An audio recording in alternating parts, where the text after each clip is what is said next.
Her womb, his crime. A story by Monena.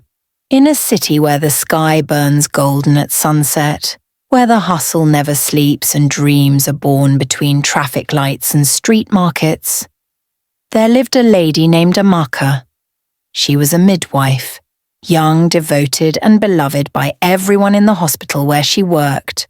Her smile could calm the panic of labor. Her touch brought hope. And her spirit was pure fire. She had come from a humble background, raised by her grandmother in a small village in the east, before moving to the city with one goal: to help mothers bring life into the world with dignity.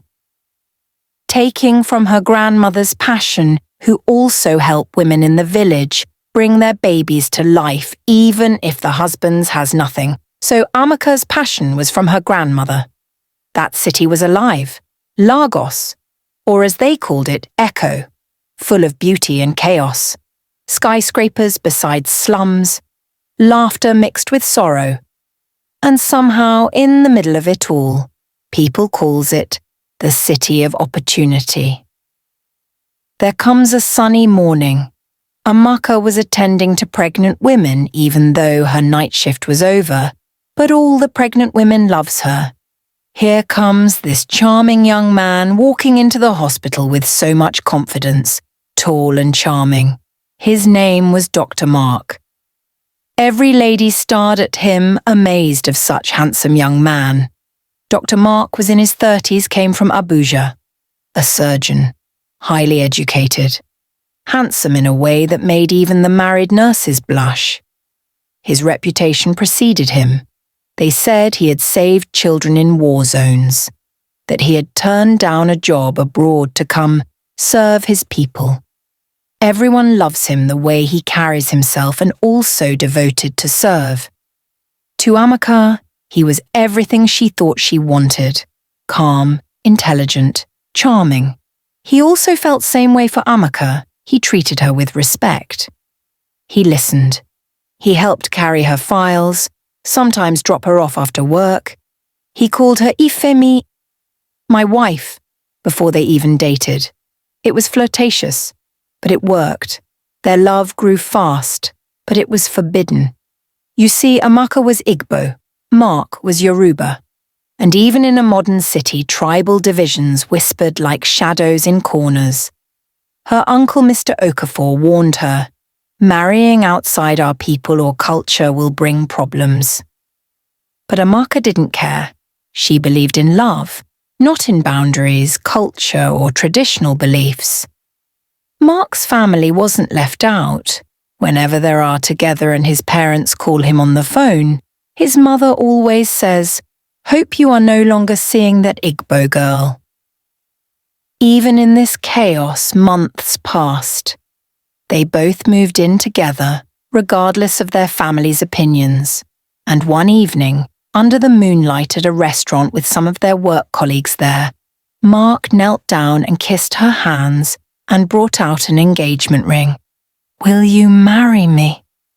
He whispered with a soft smile. In this face, Amaka wept. Her dreams were coming true. She says yes with an exciting smile on her face. Everyone was so happy for them. While the celebration was on, and everyone thought that was all, Amaka told him, "We're having a baby," straight to his ears. Mark couldn't hold the excitement. He screamed out with joy, "We're having a baby." Everyone was surprised and also happy, so they continued celebrating. But dreams can turn into nightmares when truth is buried. As her pregnancy grew, so did her intuition. Something was off. It began with the night shift. Amaka noticed a woman in labor, a young mother from the outskirts, who gave birth to a healthy baby boy. The child cried, kicked, alive and strong. But an hour later, the mother was told the baby had died. Amaka confronted the senior nurse. "I saw the baby," she said. "He was alive." The nurse looked away and said, "You must be mistaken. It happens." That was the first lie. Then came more. Files that disappeared, birth certificates that didn't match, mothers sedated during birth who woke up to silence. Amaka couldn't ignore it. She began writing things down, secretly. Dates, names, room numbers, late-night conversations. One day she stumbled upon a mother wailing outside the hospital gates. "They stole my baby," she cried. "I saw him. He was breathing. They told me to sign, and then they said he was dead." That voice haunted Amaka. She started asking questions carefully, quietly, and soon whispers became rumours. Rumours became horror. The name Mark started coming up in the shadows.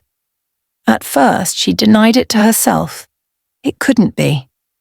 He was her lover, the father of her unborn child, a man who sang her lullabies in bed, who spoke of building a good family and a great dad who promised to name their daughter after his own late grandmother.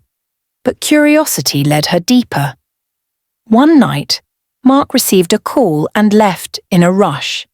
Amaka followed. He didn't know. She watched him enter a restricted section of the hospital, a wing rarely used, under renovation. She waited until he left, then she snuck inside. What she found broke her.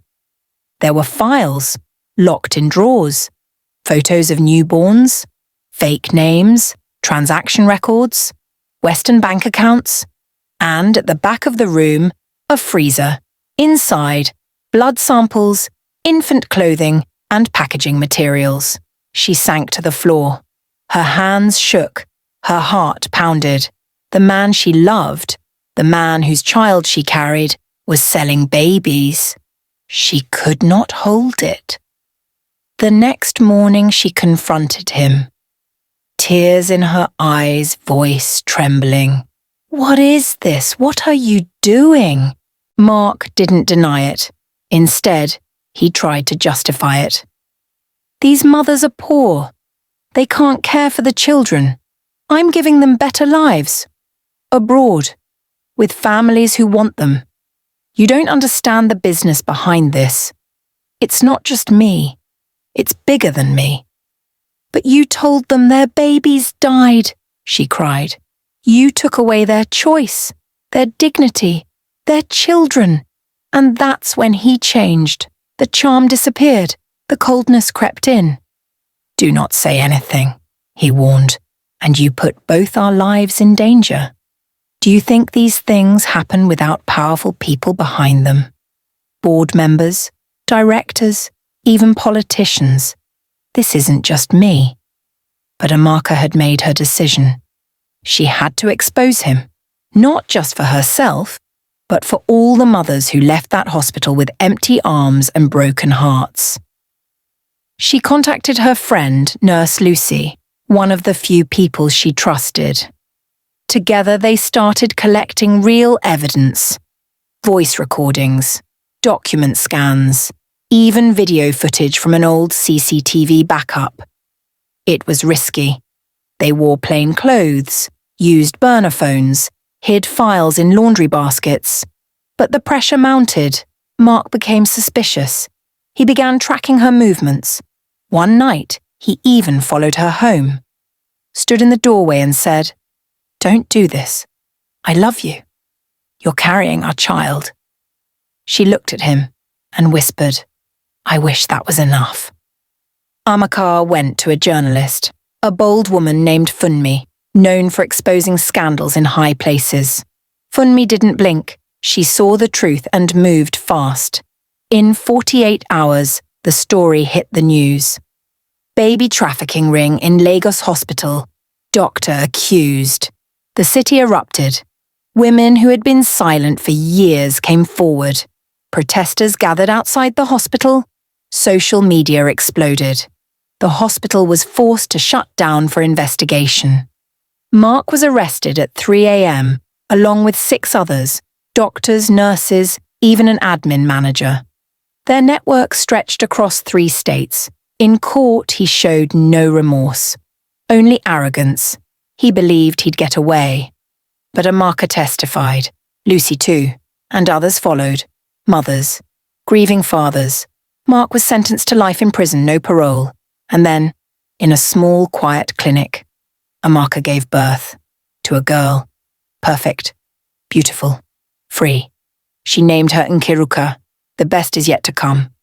Today, Amaka runs a foundation for mothers, for justice, for truth. Her womb gave life, but her courage, that gave justice. Let this story remind us that evil hides in plain sight, that love is not blind, it must be awake, and that even in the darkest places, one voice, one woman, can break the silence. If this story moved you, share it, speak out, because silence is the weapon of the wicked, and truth is the strength of the brave.